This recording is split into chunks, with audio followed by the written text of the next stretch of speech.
अस्सलाम वालेकुम तमाम दोस्तों को खुशामदीद। आज हम मैंगो ऑर्चर्ड मैनेजमेंट में ये बताएंगे कि हम अपने बाग को बेहतरीन बिज़नेस मॉडल कैसे बना सकते हैं। उसके लिए सबसे पहले ज़रूरी है कि हम अपने बाग का जायज़ा लें और देखें कि उसमें कितने पौधे जो हैं उनकी पौधों की तादाद कितनी है और कितने गैप फिलिंग होने वाले हैं।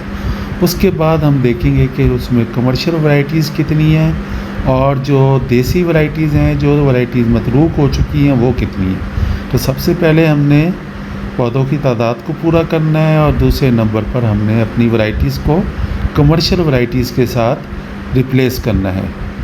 तो आए अब आपको दिखाते हैं इस बाग के हालात क्या हैं। जी, अब हम एक और प्लाट में आ गए हैं। यहाँ पर हम देख रहे हैं कि बहुत बड़े बड़े पौधे हैं, क्योंकि ज़ाहिर है ये 70 साल के पौधे हैं। कोई 60 साल का है, कोई 70 साल का है, कोई 50 साल का है। तो यहाँ पर जितने भी पौधे हैं वो काफ़ी हाइट पे हैं। तो हमने इनकी हाइट को ग्रेजुअली कम करना है और जिन पौधों की या जो वैराइटीज़ अब मतरूक हो चुकी हैं, जैसे देसी वैरायटी है हमारे पास, तो उस देसी वैरायटी को जो है हमने ऑल टुगेदर ख़त्म कर देना है। ये देसी वैरायटी है हमारे पास एक, और ये सामने भी देसी वैरायटी है, ये वाली भी देसी वैरायटी है। तो इन वैराइटीज़ को हमने ख़त्म करना है। तो ये एक ऑर्चर्ड मैनेजमेंट है। जैसे आपको अक्सर हम बताते हैं कि हमने अपने फार्म को बिज़नेस मॉडल कैसे बनाना है।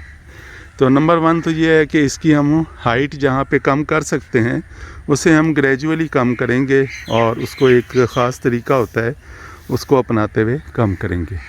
फिर ये आप देखें कि ये पौधों में नीचे से भी हमारी प्रूनिंग होने वाली है। तो ज़रूरी प्रूनिंग जो है वो हम ज़रूर करेंगे।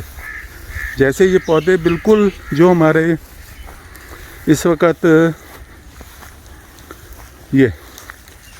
अब ये पौधों को आप देख लें कि ये पौधे ज़मीन के साथ बिल्कुल टच हो गए हैं।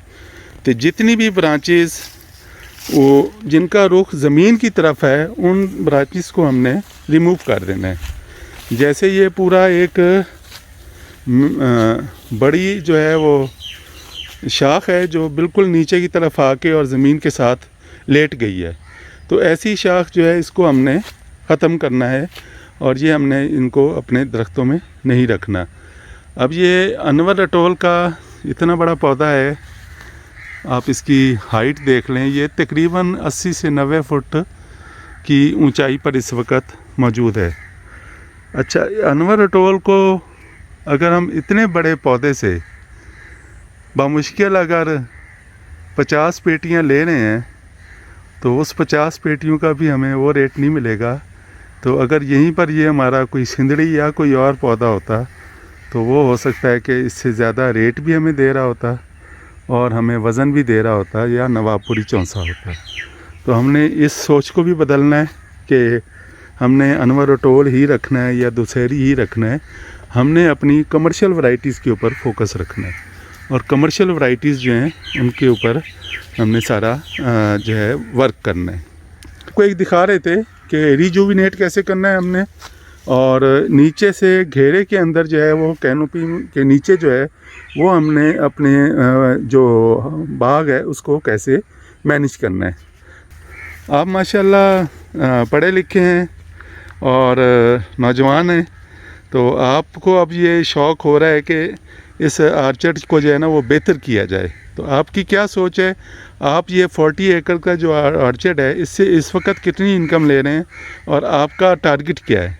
अभी तो बहुत कम इनकम आ रही है जी इससे, क्योंकि ये 4 फादर्स की एक लेगेसी है, चल रही है, मैं उसको अब देख रहा हूँ।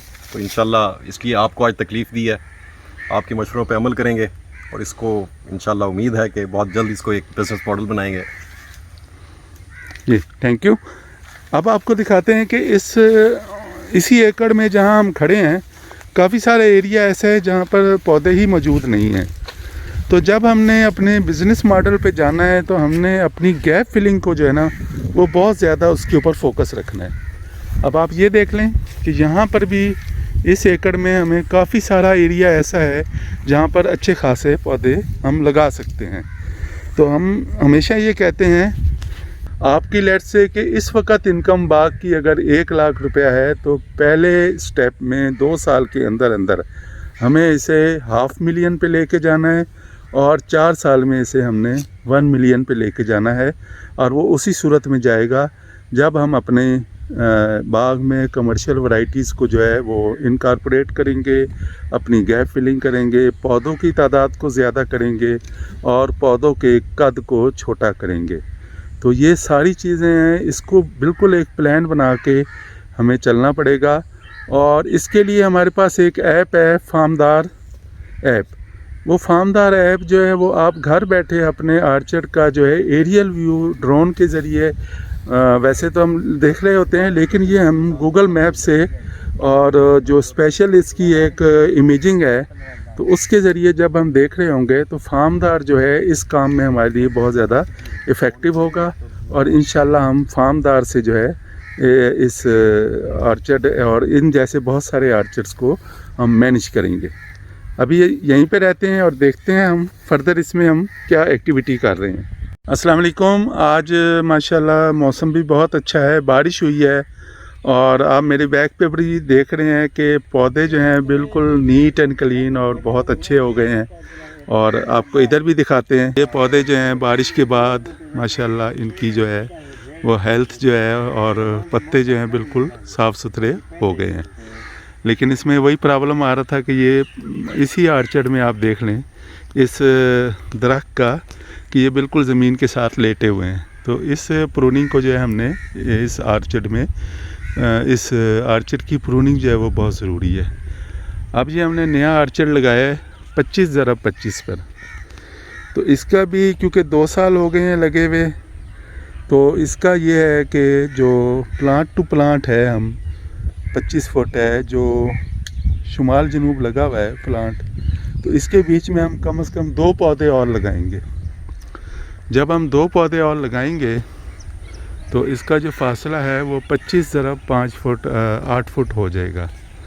तो पहली स्टेज पर जो है हम प्लांट टू प्लांट जो डिस्टेंस है उसको कम करेंगे, वो पौधे हमारे ग्रो हो जाएंगे और दूसरे इसमें हम अपनी कोई भी फसल है वो भी काश्त करते रहेंगे और ज़मीन की यूटिलाइज़ करेंगे। जब ये हमारी प्रोडक्शन पर शुरू हो जाएंगे तो फिर हम कोशिश करेंगे इस रो टू रो में 1 रो और ऐड कर देंगे और 12.5 फुट के ऊपर हम पौधों को ले आएंगे और इन पौधों की हाइट को उसी रेशो से हम 10 फुट के ऊपर मेंटेन करेंगे।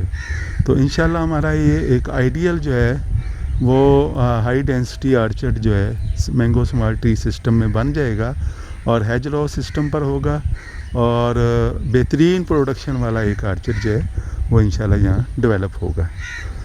अभी हम यहीं पर ही हैं, इंशाल्लाह और वीडियो आपसे शेयर करते हैं। अब ये हम एक पौधे के पास खड़े हैं जो तकरीबन जो है वो 6 साल का पौधा है और ये मौसमी चौंसे का पौधा है। यहाँ पर मौसमी चौंसा, काला चौंसा, नवाबपुरी चौंसा, अनवर अटोल जिसका भी है, ये इस आर्चर्ड में एक ये खूबी है कि यहाँ पे पैदावार बहुत अच्छी है, लेकिन थोड़ा सा यहाँ पर जो है वो साइज़ का प्रॉब्लम है जो कि मेरे ख्याल में हम फर्टिलाइज़र की मैनेजमेंट से बेहतर कर सकते हैं। तो जब हमारे पास जैसे इस पौधे को आप देख रहे हैं इस पर लोड ज़्यादा है, तो अगर लोड ज़्यादा है तो कम से कम हमने DAP और जो पोटाश है वो हमने ज़रूर देनी है।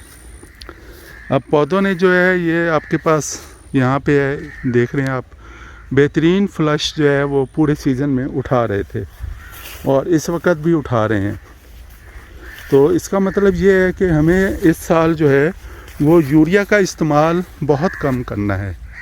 हमें यूरिया जो है सिर्फ ज़रूरत, जिस पौधे को ज़रूरत है, जैसे मेरे सामने ये एक पौधा है, अब इस पौधे को जो है वो यूरिया की ज़रूरत है, तो ये पौधा जो है इसको हम ज़रूर यूरिया देंगे या नाइट्रोजन देंगे।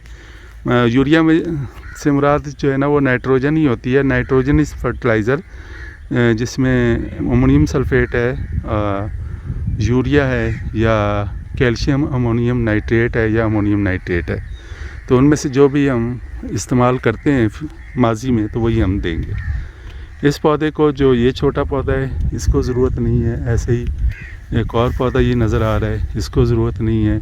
जो छोटे पौधे हैं इनको हमने बिल्कुल बैलेंस फर्टिलाइज़र देनी है, उसमें NPK तीनों शामिल होंगी और साथ हमने माइक्रो न्यूट्रिएंट्स का भी इस्तेमाल करना है।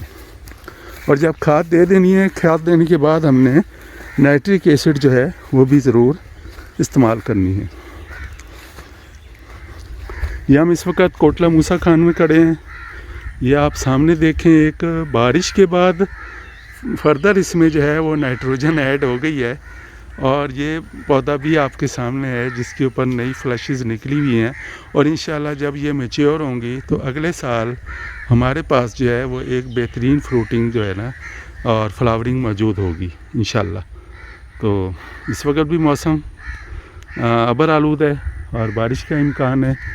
तो अब मैं आपको इस आर्चर्ड में दिखाऊंगा कि यहाँ फ्रूटिंग किस तरीके की हुई हुई है। ये सामने देखें, ये हमारे पास काला चौंसा है। काले चौंसे की जो बहुत सारे आर्चर्ड में हमने ये देखा है कि काला चौंसा जो इस साल उसने फल नहीं दिया, लेकिन इस आर्चर्ड में काला चौंसा जो है वो बेहतरीन फल के साथ मौजूद है। अब मैं बाकी वैरायटीज़ भी आपको दिखाता हूँ कि उस पर फल की क्या पोजीशन है। अच्छा, अब ये नवाबपुरी की फ्रूटिंग आप देख लें कि नवाबपुरी की माशाल्लाह फ्रूटिंग भी बहुत अच्छी है और इस दरख्त के ऊपर साइज़ भी बहुत अच्छा है।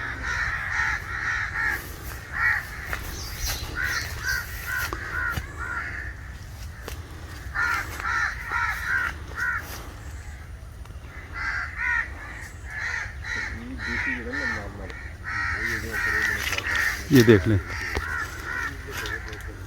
तो इस साल अक्सर बागात में नवाबपुरी यानी सफ़ेद चौंसा जो है उसकी भी फ्रूटिंग कम थी, लेकिन इस आर्चर्ड में वो भी बहुत अच्छी है माशाल्लाह। इस साल ये अजीम चौंसा है, रट्टे वाला, अजीमू वाला, तो इसके ऊपर भी जो फ्रूटिंग है माशाल्लाह बहुत बेहतर है, लेकिन इससे भी ज़्यादा फ्रूटिंग आती है इस पर। इस साल इस वैरायटी पे जो है सबसे कम फल लगा था, लेकिन यहाँ पे आप ये देख लें कि ये हमारा जो कोटला मूसा खान में आर्चर्ड है अली अब्बास डाहर साहब का, तो यहाँ पर ये रट्टे वाला का जो प्लांट है उसने भी अच्छी फ्रूटिंग दी हुई है। ये साथ दूसरा भी है, इसके ऊपर भी है फ्रूटिंग। ये हमारा ये नवाबपुरी है और ये बड़ा दरख्त जो है ये हमारा देसी पौधा है। तो देसी पौधे पे भी आप देख लें कि ये बिल्कुल अब तैयार है हार्वेस्टिंग के लिए और इस पर भी फ्रूटिंग जो है वो अच्छी है। अब ये जो साउथ को फेस कर रहे हैं, आप ये देखें कि इस पे जो है एक पीले रंग का जो है वो आ रहा है कि ये निशानी दे रहा है कि इस पर सनलाइट जो है बहुत ज़्यादा पड़ रही है, लेकिन इस वैरायटी की हार्वेस्ट में अभी पूरा 1 महीना देर है, लेकिन हमें ये सनलाइट की वजह से ये वाला इशू एक आ रहा होता है और वो सिर्फ साउथ की साइड पे है। जो पौधे अंदर हैं तो वो ठीक हैं, जो साए के अंदर हैं वो ठीक हैं, ये देखें, लेकिन जहाँ भी वो सन को फेस कर रहे हैं तो वहाँ पे ये प्रॉब्लम आ रहा है। लेकिन हम अगर नॉर्थ पे आ जाएंगे तो यहाँ पर भी ये प्रॉब्लम बहुत कम है और अंदर वाली साइड पे जो है ना ये बिल्कुल भी नहीं है। ये 12 नंबर रटोल है, इसकी फ्रूटिंग भी जैसे कि इसकी हैबिट है, हैवी फ्रूटिंग होती है, छोटा कद है, तो यहाँ पर इसकी फ्रूटिंग माशाल्लाह बहुत अच्छी है। 12 नंबर रटोल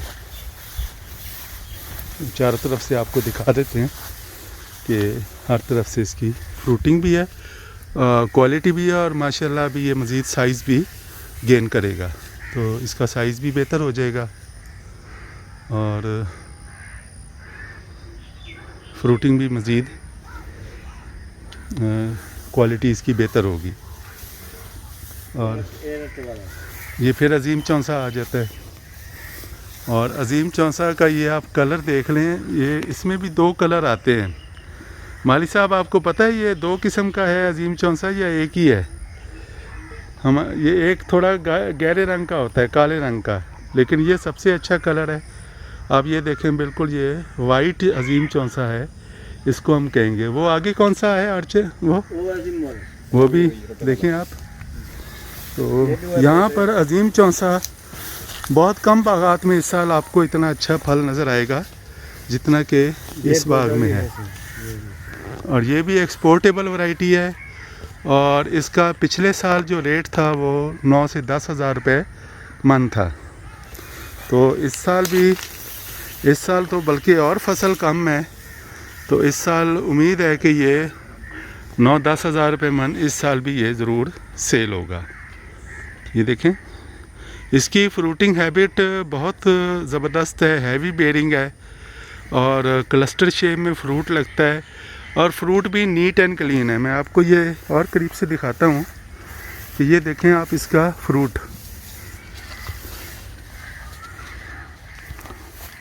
ये फ्रूट आपको कहीं से भी इस पे कोई दाग कोई ऐसी चीज़ नज़र नहीं आएगी। और इसकी ये जो है ये बड़ी मज़बूत है कि इसको हम अगर ऐसे खींचना भी चाहें, ये ज़ोर से हम खींच भी रहे हैं तो ये पूरा दरख्त तो हिल रहा है लेकिन ये टूटेगा नहीं। तो ये इसके जो हम मकामी ज़बान में कहते हैं कि इसकी नथ जो है वो बहुत मज़बूत है। तो इसमें भी अपनी ये खूबियाँ हैं। अभी इसको 1 महीना और देर है तैयार होने में।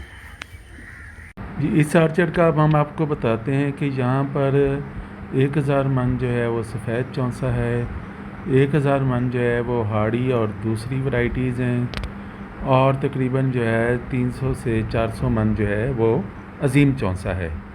तो ये इस किस्म का तकरीबन 3000 मन जो मैंगो इस आर्चर्ड में है। तो आप हैरान होंगे कि इस आर्चर्ड की जो बेखर कीमत दे रहा है वो जस्ट आप समझें 50,000 रुपये एकड़ भी नहीं है और ये 40 एकड़ का ऑर्चर्ड है, यानी 20 लाख रुपए से भी कम में ये सेल हुआ है। जबकि सिर्फ एक वैरायटी जो सफ़ेद चौंसा है उसकी ही कीमत लगा ली जाए तो वही 50 लाख है।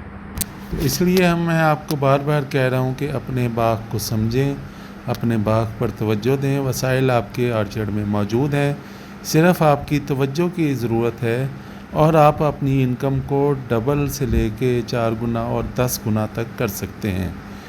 आपके मुस्तकबिल में ज़मीनें भी कम होनी हैं, आपके लिए वसाइल भी कम होते जा रहे हैं, लेकिन अगर आप अपने ऑर्चर्ड को संभाल लेंगे तो ये आपको इतना अच्छा रिस्क देगा कि आप किसी और फसल से इतना अच्छा रिस्क नहीं ले सकते। तो इसलिए आप अपने ऑर्चर्ड को ज़रूर विज़िट करें, ज़रूर चेक करें और ज़रूर उसमें जो भी तब्दीली करनी है उसको फौरी तौर पर करें।